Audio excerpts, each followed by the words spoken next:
So guys ఇప్పుడైతే మీరు తమిళ అయితే చూసిరు కదా. తమిళలో అనిపించేది ప్రభాస్ అండ్ అల్లు అర్జున్. ఎందుకు ఈ తమిళ చేసి నేను ఎలా పెట్టినానంటే మీ అందరికి అల్లు అర్జున్ ఫ్యాన్స్ ప్రభాస్ ఫ్యాన్స్ కొట్టుకోవాలని చెప్పేసి నేనైతే చెప్తలేదు. ఏంటంటే ఒకటి తెలవాలి.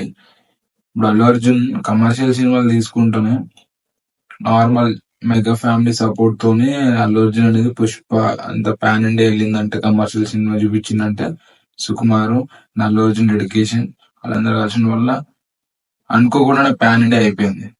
బట్ ఇంకొకటి ఏంటంటే ఇక్కడ ఎస్ఎస్ రాజమౌళి ప్రభాస్ కలిసి ఒక బాహుబలి అనేది 2013 నుంచి చాలా డెడికేట్ గా మనం వర్క్ చేసి ఆ సినిమాని ప్రమోషన్ చేసుకుంటూ హిట్ చేపించడం వల్ల మన తెలుగు ఇండస్ట్రీకి ఒక పెద్ద పేరు వచ్చింది.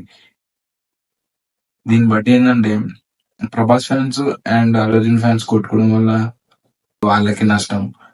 ఏంటంటే మన తెలుగు హీరోస్ అందరూ మహేష్ బాబు గానీ ఎన్టీఆర్ గానీ అందరు హీరోస్ ఏం ఆలోచిస్తారు అంటే మన తెలుగు ఇండస్ట్రీని ఇంకా పైకి తీసుకోవాలి, తెలుగుడు అంటే ఇట్లనా అనే ఒక రేంజ్ చూపించాలని చెప్పేసి వాళ్ళ సినిమాలు కొత్తగా ట్రై చేస్తున్నారు. మన తెలుగులో అందరు యాక్టర్స్ కి హ్యాట్స్.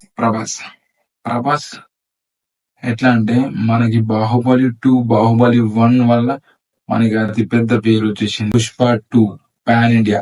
ఈ ట్రైలర్ లాంచ్ జస్ట్ ఒక్క 40 minutes లోనే 2 hours లోనే 40 millions 2 hours లోనే 40 millions వ్యూస్ పోయింది. అంటే అది అంత ఓన్ చేసుకున్నారు ఆ క్యారెక్టర్ ని, ఆ పుష్పని. ఆ నార్త్ ఇండియా వాళ్ళందరూ ఎలా చేసుకున్నారంటే వాళ్ళు ఓన్ చేసుకున్నారు ఆ పుష్ప మూవీని, ఆ పుష్ప స్వాగ్ ని. నేషనల్ కాదు, ఇంటర్నేషనల్ అని చెప్పేసి ఆ సినిమాని హైలైట్ చేస్తున్నారు. ఏంటంటే బాహుబలి రికార్డ్ బ్రేక్ చేయగలదా ఒక్కడే చెప్తున్నా. బాహుబలి రికార్డ్ లో ఒకవేళ బ్రేక్ చేసినా గానీ ప్రభాస్ రికార్డ్ అయితే ఎప్పుడు అట్లా ఉంటది. ఆయన రేంజ్ ని ఎవరు తొక్కలేరు.